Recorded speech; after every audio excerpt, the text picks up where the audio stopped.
Welcome to the Herd's official YouTube channel. Make sure to like and subscribe. Don't forget to check out the Colin Cowherd podcast, all of our NFL instant reactions, and more football content. You know, Magic Johnson would have been a good basketball player, but he was so physically big for the point guard position, 6'8". Now you've got a lot of big guards. He also was not a great shooter. Now the NBA is about shooting. Steph Curry would have worked much better now than later because he took shots that you weren't allowed to take in the 70s, 80s, 90s. I don't care how good you were at shooting them. The math hadn't been figured out in the NBA, and Steph Curry would have been shooting them, and they would have said, well, you're hitting 38% of them. And Steph would have said, yeah, but if you do threes and twos, it took the analytics community to convince people, and it still, the Lakers forever would not embrace the three-point shot. So Steph Curry, born in the perfect era. A small guy, not physical, not a great defender, but his shot, which has been totally embraced because the sport changed. Like the sport changed. I just think the reality is Baker Mayfield has had a great couple of years in Tampa. But it used to be Staubach and Aikman and Terry Bradshaw and Dan Fouts. You got drafted by a team and you crossed your fingers, they would eventually get you the right coach. Eventually, Dan Fouts gets Don Coryell, right? And eventually, Elway gets Shanahan. But you kind of just stayed with your team. But young GMs now, GMs are younger, everybody trades. I mean, Micah Parsons just got traded to a great team in the same conference, Green Bay from Dallas. And so if you look at Baker's first 5 years in the NFL, if he'd have been born in 1950, it would have been done. He was under 500. His passer rating was mid-80s. He completed 61% of his throws. He had 100 touchdown passes, 65 picks. He would have never been given other opportunities. But in this era, sleepy Tampa, which has always been able to get the roster right, but until Brady could never get the quarterback right, looked around and said, well, McVay liked him. He didn't get to a playoff in Cleveland, and they put their arms around him. And Tampa's a very sleepy brand. Like, we all know the great brands in the NFL, like the Niners and the Eagles and the Ravens and the Steelers. And then we all know the bad brands. They can't get out of their own way. You know, the Jets and the Panthers and Cleveland and Chicago a lot. Tampa's one of those that's much closer to the top than the bottom. People tend to think they're in the middle. But since 2002, the Buccaneers have more playoff wins than Buffalo. The Vikings, a well-run team, the Broncos. By the way, they have more Super Bowl wins in that time than the Niners and the Cowboys. And oh, by the way, only New England and Kansas City, the last 23 years in the NFL, have more Super Bowls. They're on a long list of 2 or a short list. So Tampa's always been well-run. They just can't get the quarterback right. And they've got quiet owners, a great GM, Mike Evans, Chris Godwin. Now they've got another young star receiver. It's never been a personnel issue in Tampa. I covered them years ago. They've always had players.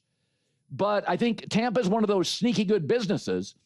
But I think Baker Mayfield and Sam Darnold deserves this, and Geno Smith.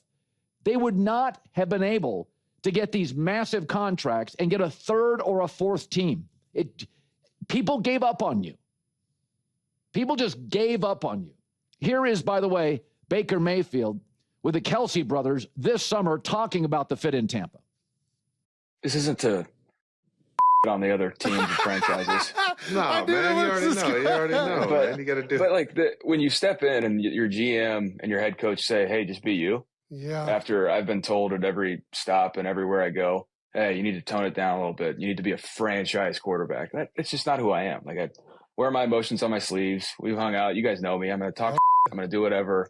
But when it's time to turn the lights on and go do something, I'm going to do it. So when I stepped into the building, they all told me to just be myself. And so it's been, not to say like comfortable, but it's felt like home since the beginning.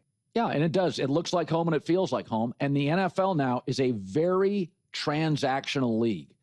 And it's been great for Baker Mayfield because you go look at those first 5 seasons. He didn't suddenly get more talented. He got bad fits, weird cities, bitter media. 5 seasons in the 70s, nobody is rolling the dice and say, you're our guy. He feels like a perfect fit in Tampa. And I do. I believe I always hear about, young people are struggling with their mental health. And I do think some people have old school mentality.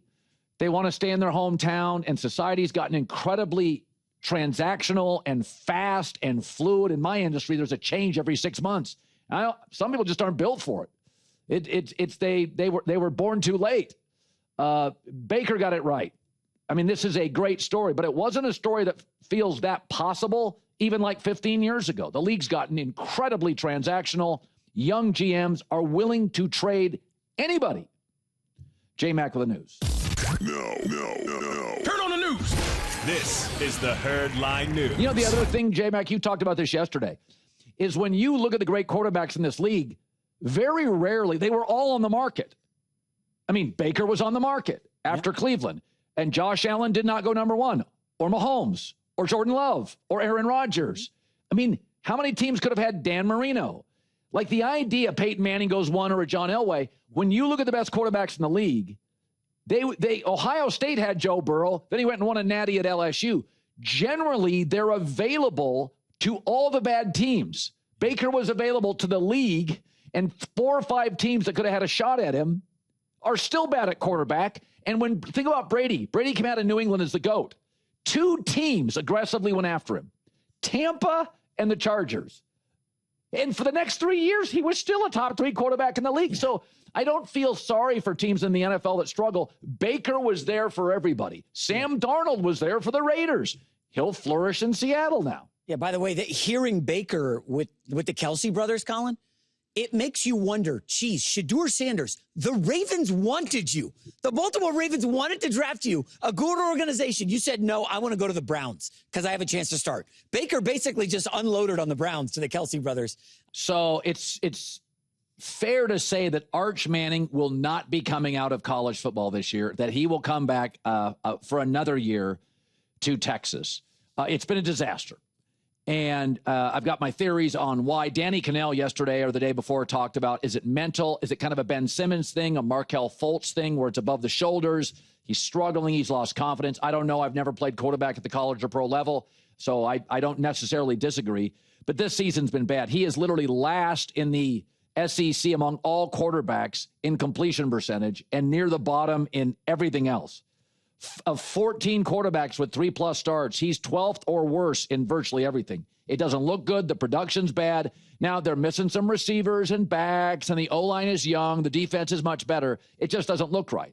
Now, to support him, it should be noted that Bo Nix spent 5 years in college. So did Jaden Daniels, and Justin Herbert spent 4. So, time on task in college football matters for quarterbacks in the NFL. The other thing is, if your last name is Manning, you don't have a lot of turbulence. Jalen Hurts had a transfer, and Baker had a transfer, and Joe Burrow had a transfer, and Cam Ward had a transfer, and that turbulence is incredibly valuable for you, right? It's incredibly valuable. And Alabama quarterbacks and Texas quarterbacks and USC quarterbacks historically don't have as much turbulence. They play with better players. So I think I was thinking about this morning. Take quarterbacks like 31 years or younger. Don't take Stafford or Aaron Rodgers. Let's talk about this generation of quarterbacks. Let's look at the quarterback mountain in the NFL. So the 10 best quarterbacks, and we can argue who it is, but right now, so far this season, here are the 10 best quarterbacks. Now think about this. Patrick Mahomes had a losing record in college. That's turbulence. Josh Allen, small school, Wyoming, awful his first year in the pros. Joe Burrow had to transfer, multiple injuries. Lamar Jackson passed over by everybody, including the Ravens in the first round. They got him with their second pick, and many believed he was a receiver and not a quarterback. Justin Herbert, probably the best route. I'll get to him in a second, though. Dak Prescott, 4th rounder, non-traditional power, couple of injuries. Here he is today, a top 10 quarterback. Baker Mayfield, multiple teams, had to transfer in college. Jared Goff went to a non-traditional football power, got crushed. First year, Jared Fisher gets to a Super Bowl, eventually gets traded to losing Detroit. Jalen Hurts, 2nd rounder, had to transfer. Bama benched him in a national championship game. And Jordan Love, non-traditional power, Utah State, lost a lot of games, had to sit for 3 years. So of all the top 10 quarterbacks, the young quarterbacks, this generation's quarterbacks, Herbert's had it the easiest. And think about this. He was a 3-star player, not a 5-star. He had 3 different coaches at Oregon, and Harbaugh's his 3rd coach in the pros. So it took him his 5th coach to get a legendary coach. And that's the easiest route. Justin Herbert's route's been like, Oregon. Well, yeah, Oregon was good, but they couldn't get the coach right during his stay there because he started like 5 or 6 games into his, I think, freshman year, and then he goes to the Chargers, and 2 coaches don't work. Now, he's put up great numbers at Oregon, and he's got the easiest route. So my take is on Arch Manning, he's never had turbulence. He grew up with money. He grew up with fame. He's a great-looking kid. He goes to Texas. He was on a dominant high school team. This turbulence is important. It's not a coincidence that all these guys had to overcome stuff. All of them. Here's Sark on Arch's struggles and why they help. I think you hit the nail on the head. I think some of this is really good. You know, here's a guy who's had an awesome life. You know, he's you know, the way he's grown up, where he played, the school he went to, the people he's been surrounded by. But I think you learn a lot about yourself through adversity and overcoming adversity and getting on the other side of adversity. And so to have some of this adversity that he has right now, and when he gets on the other side of it, I think all of this is going to serve not only well for him, but well for us as a team. And so love the challenge for him, love the challenge for us. Yeah, and it's just, you know, I read a story, it must have been like 10 or 15 years ago, and somebody was writing about UFC fighters and how most of them grew up with brothers, roughhousing. They grew up physical kids, sometimes older brothers picking on them. And it's like, yeah, if you're going to be that tough when you're 28, at 18 and 8, you probably had to defend yourself at some point. Like, and I look at Arch Manning, and if it was just, hey, the best high schooler goes to the best college, goes to the NFL. That's the Peyton Manning story. That's the Matt Stafford story, and he ended up with Detroit.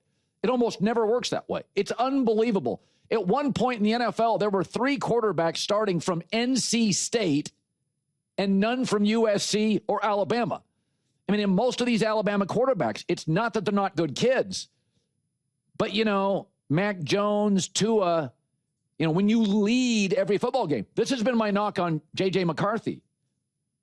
He didn't have to throw. They won. He had the best coach. He had the best offensive line. He had the best defense. Outside of Ohio State, he always had better players. So, I mean, think about how great Ohio State football is. I would say it's the second best college program of my life. C.J. Stroud is their only great NFL quarterback. And right now, he's reeling.